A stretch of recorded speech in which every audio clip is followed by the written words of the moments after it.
এই গরমে বিয়ে বাড়ির ইনভাইট পেয়েছো? ভাবছো এই বিভৎস গরমে মেকআপ করে গেলে মেকআপ তো পুরো গলে জল। না না, আর কোনো চিন্তা নেই, তোমাদের টেনশন দূর করার জন্য আমি চলে এসেছি। নাও তো এবার ভিডিওটা দেখে দেখে ঝটফট তোমরা রেডি হয়ে নাও। নাও নাও যাও, কোথায় রেখেছো রেজার? খুঁজে খুঁজে একটি রেজার বের করো। আর ঘরে নিশ্চয়ই অ্যালোভেরা জেল আছে, সেই অ্যালোভেরা জেল নিয়ে খুব সুন্দরভাবে তোমাদের আপার লিপটি রিমুভ করে ফেলাতো, কারণ ঘামের জন্য কিন্তু এই জায়গা থেকে সবার প্রথমে মেকআপ উঠে আসবে। আর যারা একটু বেশি ঘামো তারা কিন্তু বরফের টুকরো একটি সুতির কাপড়ে নিয়ে পুরো মুখে কিন্তু রাফ করতে পারো, এতে কিন্তু তোমার পুরো মুখটা ঠান্ডা হয়ে যাবে, এতে কিন্তু মেকআপটা অনেকক্ষণ লং লাস্টিং করবে। এবার মুখের সামনে স্ট্যান্ড ফ্যান চালিয়ে বসে পড়ো সাজতে। সবার প্রথমে কিন্তু স্কিন প্রিপারেশন খুব ইম্পর্টেন্ট। তোমরা ডেইলি বেসিসে যেরকম ক্রিম সানস্ক্রিন ইউজ করো সেটা কিন্তু ইউজ করে নিও, আর সাথে কিন্তু রিকোডের লাইফলাইন মিক্সার ইউজ করতে ভুলো না। এই মেকআপে আমি কি কি প্রোডাক্ট ইউজ করেছি সেগুলো ডিসক্রিপশন বক্সে চেক করে নিও। আজকে আমার ক্লায়েন্টের স্কিন কিন্তু প্রবলেমেটিক স্কিন ছিল, তোমরা এটাও দেখতে পারবে প্রবলেমেটিক স্কিনে কি করে মেকআপ করতে হয়। এবার আসি আসল কথায়, লাইফলাইন মিক্সার ইউজ করার পরে কিন্তু আর কিছু ইউজ করার দরকার নেই, কারণ ওটাই তোমাদের স্কিনে প্রাইমারের কাজ করবে। এবার তোমাদের স্কিনেও যদি প্রবলেম থাকে তাহলে তোমাদের স্কিনটাকে একটু কারেক্ট করে নিও, যে কোনো ডার্ক কনসিলার দিয়ে কারেক্ট করতে পারো। আর যদি স্কিনে প্রবলেম সেরকম না থাকে, সেলফ মেকআপে সেরকম প্রয়োজন হয় না কারেকশন করার, তোমরা ডিরেক্ট কিন্তু ফাউন্ডেশন ইউজ করতে পারো।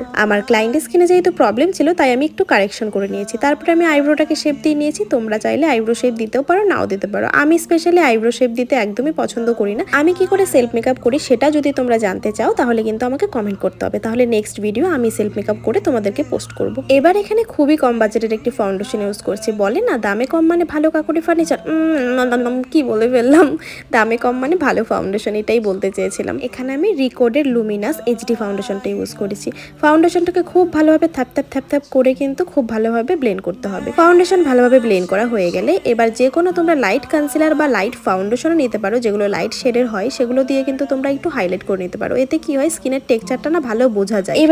এবার আর কিছুই করতে হবে না, এবার পাউডার দিয়ে পুরো বেসটাকে লক করে দাও। পাউডার খুব ভালোভাবে সেট হয়ে গেলে এক্সট্রা পাউডারটিকে খুব ভালোভাবে পাউডার ব্রাশ দিয়ে ঝেড়ে দিয়ে এবার আমি স্কিনের টেক্সচারটাকে আরেকটু এনহ্যান্স করার জন্য আমি এখানে কন্ট্রোর ইউজ করছি। কন্ট্রোর পাউডার তোমরা চাইলে ইউজ করতে পারো, নাও করতে পারো, কিন্তু এটা ইউজ করলে স্কিনের একটা টেক্সচার তৈরি হয় আর খুবই ভালো লাগে দেখতে।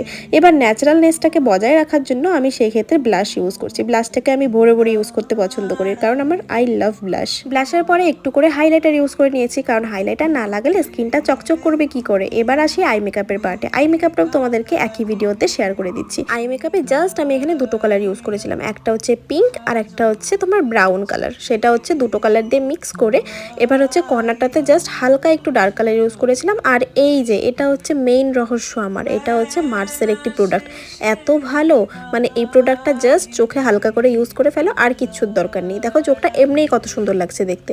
আর কর্নারগুলোতে কিন্তু হাইলাইট করতে ভুলো না। এবার চোখের ওয়াটার লাইনে আমি একটা কাজল ইউজ করেছিলাম, সেই কাজলটাকে জাস্ট একটু হালকা স্মাজ করে দিচ্ছি।